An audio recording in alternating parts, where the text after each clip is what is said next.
Satu-satunya jabatan yang dimana Komisi 3 senangnya minta ampun biasanya Kapolri. Kan didatangi rumahnya.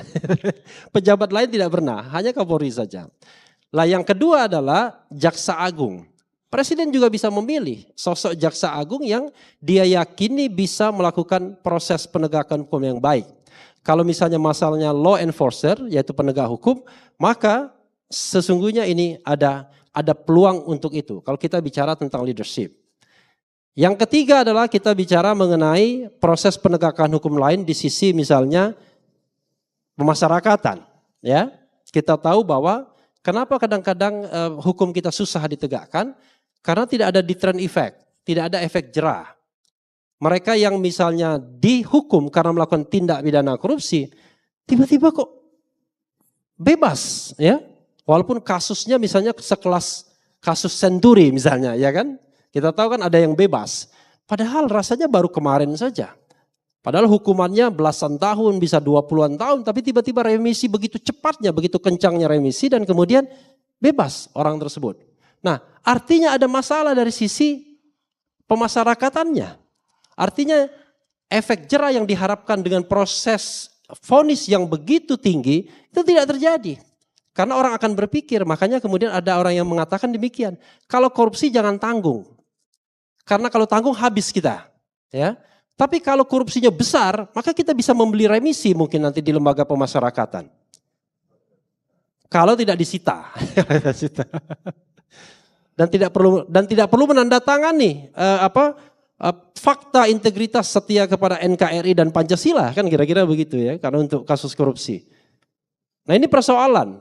Padahal ini adalah 3 wilayah eksekutif yang harus betul-betul dibenahi. Kepolisian, kejaksaan, dan pemasyarakatan. Dan ini semuanya adalah kontrol eksekutif. Oke. Tetapi ada hal yang tidak bisa dikontrol eksekutif, tetapi dengan strong leadership, yaitu pengadilan. Kita tahu bahwa pengadilan sangat-sangat independen. Saya pernah mengatakan, kalau kita mau reformasi agak total sedikit, ya sudah kita seleksi ulang hakim-hakim yang ada. Nah, kalau sudah begitu caranya, maka tidak ada lain harus melibatkan legislatif, bapak-bapak yang di sebelah kanan saya. Caranya adalah membuat undang-undang. Sebagai contoh sekarang ini, kalau tidak salah ada undang-undang tentang jabatan hakim. Saya mengatakan, salah satu masukan saya misalnya yang saya ingin katakan adalah, tidak bisa lagi kita melihat hakim itu seperti jabatan karir. Hakim itu ketika dia disumpah sebagai hakim, dia haruslah orang yang sudah matang. Jadi tidak bisa lagi misalnya hakim itu 20-an tahun, ya, anak kemarin sore kinyis-kinyis, tidak.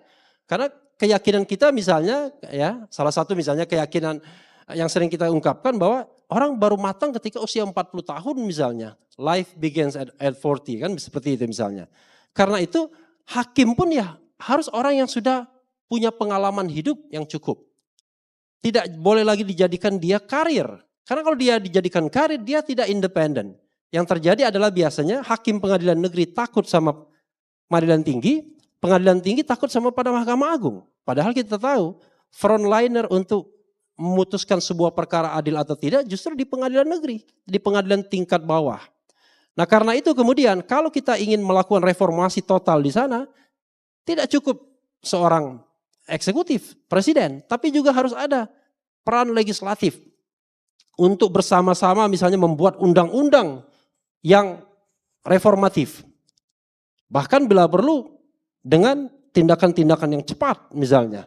Kalau misalnya eksekutif dan legislatif sudah sepakat, saya kira hakim pun tidak akan melawan. Kecuali ada harapan satu-satunya di Mahkamah Konstitusi. Karena undang-undang bisa dibatalkan oleh Mahkamah Konstitusi.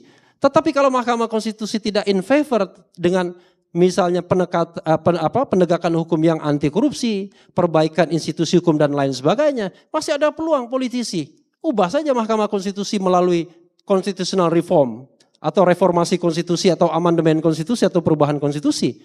Jadi kekuasaannya bisa dibatasi. Misalnya begitu. Atau masukkan materi reformasi ini ke dalam konstitusi.